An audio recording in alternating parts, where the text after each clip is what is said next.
الشيطان الرجيم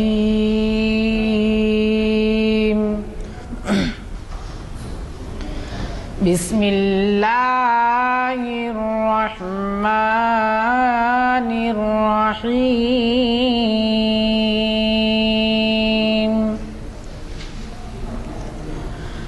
أتأمرون الناس بالبر وتنسون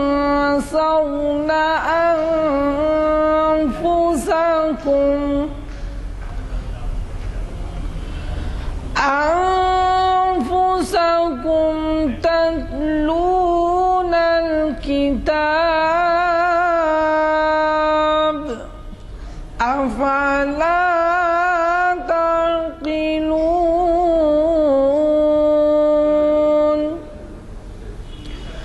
واستعينوا بالصبر والصلاة وإنها لكبيرة إلا على الخاشعين صدق الله العظيم. آج کسی وجہ سے شاید نبی صاحب تشریف لے لائے تو ان کے عوض میں چند سطور جو ہے سرکار کے تعلق سے آپ حضرات کو خدمت میں پیش کرتا ہوں. یہ ہماری 570ویں نشست ہے تو انشاءاللہ تعالی 5 منٹ اپن وقت گزارنے سے عنوان نبوت سے سرفرازی. سرکار صلی اللہ علیہ وسلم 40 سال کی عمر میں اللہ تعالیٰ نے آپ کو نبوت سے سرفراز فرمایا. نبوت کا آغاز سچے خواہاں صادقہ سے ہوا. ام المومنین حضرت عائشہ صدیقہ فرماتی ہیں جب اللہ نے آپ کو اس شرف سے نوازنا چاہا تو آپ سچے خواب دیکھنے لگے کہ کچھ شب میں نیند کی حالت میں دکھنے میں صبح کو ظہور میں آ جاتا. فرشتے کے ذریعے باضابطہ نزول وحی کا آغاز یوں ہوا. آپ کا معمول ہر سال 1 ماہ کے لیے غار حرا میں گزارنے کا تھا. جب آپ 1 ماہ گزار کر واپس تشریف لاتے تو پہلے خانہ کعبہ کا طواف کرتے پھر اپنے گھر واپس ہوتے. معمول کے مطابق اس سال بھی حرا کو تشریف لے گئے. یہ ماہ رمضان المبارک کا تھا. اس میں ایک شب ایسا ہوا کہ حضرت جبرائیل آئے اور پہلی آیت پر نازل فرمائی. اس پہلی وحی کا واقعہ بھی خود رسول صلی اللہ علیہ وسلم سے منقول ہے. میں سویا ہوا تھا کہ حضرت جبرائیل آئے اور کہا اقرا. میں نے کہا میں پڑھنے کی قدرت نہیں رکھتا. اس پر حضرت جبرائیل نے مجھے اس زور سے دبوچا کہ میں نے سمجھا شاید جان نکلنے کو ہے. دوسری بار پھر انہوں نے کہا پڑھو. میں نے پھر وہی جواب دیا. انہوں نے پھر اسی طرح دبوچا.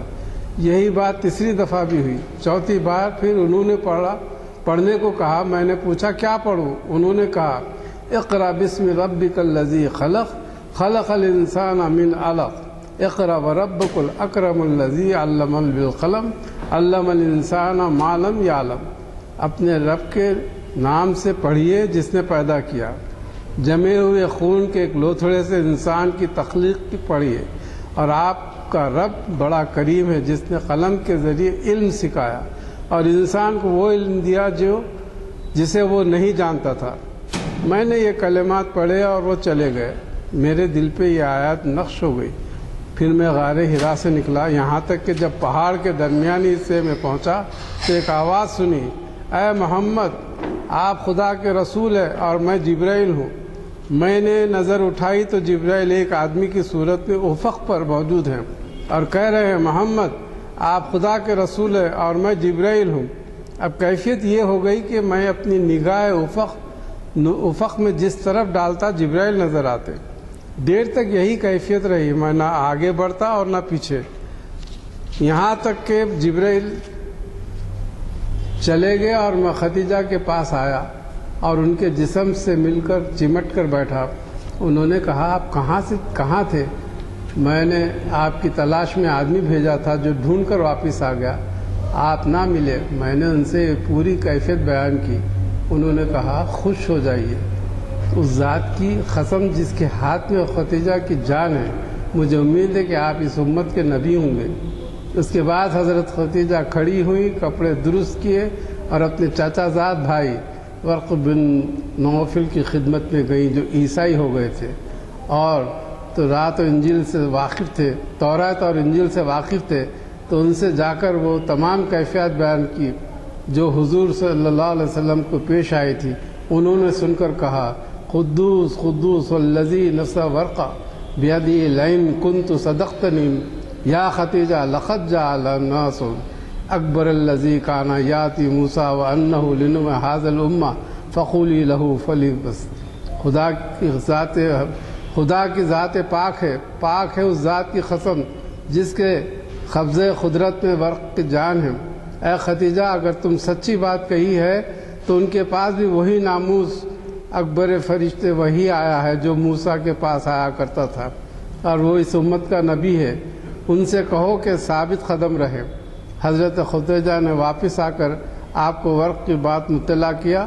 اس کے بعد ورق نے خود براہ راست اس واقعے کی تفصیل دریافت کی اور کہا آپ کے پاس وہی فرشتہ آیا جو حضرت موسیٰ علیہ السلام کے پاس آیا تھا۔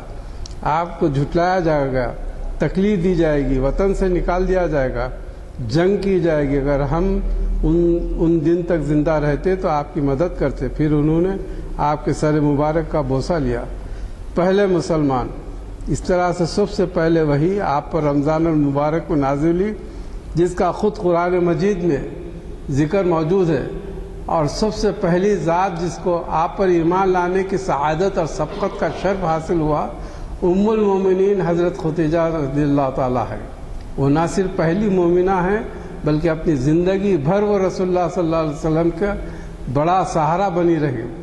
آپ جب باہر سے آتے اور لوگوں کو جھٹلانے اور طعن و طنز کرنے کی وجہ سے مزمل ہوتے تو وہ آپ کی تصدیق کرتی اور تسلی دیتی، اور اس طرح آپ کا غم ہلکا ہوتا۔ فطرت وحی۔ اس کے بعد تھوڑی دنوں کے بعد رسول اللہ صلی اللہ علیہ وسلم پر وحی کا سلسلہ منقطع ہوگا۔ اس کی وجہ سے آپ کی طبیعت میں بے قراری اور بے چینی پیدا ہوئی اور آپ غمگین رہنے لگے۔ اس موقع پر سورہ ضحیٰ نازل ہوئی، جس میں آپ کو تسلی اور دلداری کا مضمون ہے۔ پہلے اسلام لانے والے مردوں میں سب سے پہلے جو آپ پر ایمان لائے وہ حضرت علی بن ابی طالب رضی اللہ تعالیٰ ہے۔ اس وقت ان کی عمر صرف 10 سال تھی۔ اصل میں ایک زمانے میں مکے میں سخت قحط پڑا۔ حضرت ابو طالب کثیر العیال آدمی تھے۔ انہوں نے باپ کی طرح حضور کی پرورش کی تھی، اس لیے آپ نے حضرت عباس جو بنو ہاشم سے زیادہ خوشحال اور مطمئن سمجھے جاتے تھے، کہا کہ ہم لوگ ابو طالب کا بوجھ کم کر سکتے ہیں کہ ان کے پاس بچوں کی پرورش کی ذمہ داری ہم قبول کر لیں۔ حضرت عباس اس پر راضی ہو گئے۔ اس طرح حضرت علی حضور کی پرورش اور حضرت جعفر حضرت عباس کی پرورش میں آ گئے۔ اس کی وجہ سے جو ہی آپ کو نبوت عطا کی، حضرت علی ایمان لے آئے۔ چنانچہ ابتدا میں آپ جب مکے کے وادیوں میں چھپ کر نماز ادا کرتے تو حضرت علی بھی اپنے والد اور دوسرے چاچاؤں سے چھپ کر آپ کے ساتھ ہوتے، اور ابو طالب کی نظر پڑ گئی کہ پوچھا یہ کیا دین ہے؟ آپ نے فرمایا یہ خدا، اس کے فرشتے، رسولوں اور ہمارے باپ حضرت ابراہیم کا دین ہے۔ مجھ کو اللہ نے اپنا بندوں کی طرف رسول بنا کر بھیجا ہے، اور آپ اس ہدایت کی سب سے زیادہ حقدار ہیں، لہٰذا آپ اس معاملے میں میری مدد فرمائیے۔ ابو طالب نے کہا بھتیجے، میرے لیے اپنے آباء و اجداد کا دین چھوڑنا مشکل ہے، ہاں جب تک میں زندہ رہوں کوئی تم کو نقصان نہیں پہنچا سکتا۔ اس کے بعد زین بن حارثہ ایمان لائے جو حضرت ختیجہ کے غلام تھے اور انہوں نے حضور کو ہبہ کر دیا تھا۔ پھر صدیق اکبر حضرت ابو بکر رضی اللہ تعالیٰ نے اسلام قبول کیا۔ حضرت ابو بکر رضی اللہ تعالیٰ بہت نرم خو، ہر دل عزیز، حسب نسب سے واقف، تاجر، خلیق اور مشہور آدمی تھے۔ بڑے بڑے لوگ علمی اور تجارتی مشوروں کے لیے ان کے پاس آیا کرتے تھے۔ حضرت ابو بکر رضی اللہ تعالیٰ ان لوگوں کو ایمان کو دعوت دینے لگے۔ ان کی دعوت پر ایمان لانے والوں میں حضرت عثمان بن عفان رضی اللہ تعالیٰ، زبیر بن عوام رضی اللہ تعالیٰ، عبد الرحمن بن عوف رضی اللہ تعالیٰ، سعد بن ابی وقاص رضی اللہ تعالیٰ اور طلحہ بن عبید اللہ رضی اللہ تعالیٰ، یہ 8 حضرات ہیں جن کو اسلام میں سبقت اور اولیت کا شرف حاصل ہے رضی اللہ تعالیٰ عنہ۔ ان کے بعد مختلف لوگوں نے اس دعوت حق پر لبیک کہا۔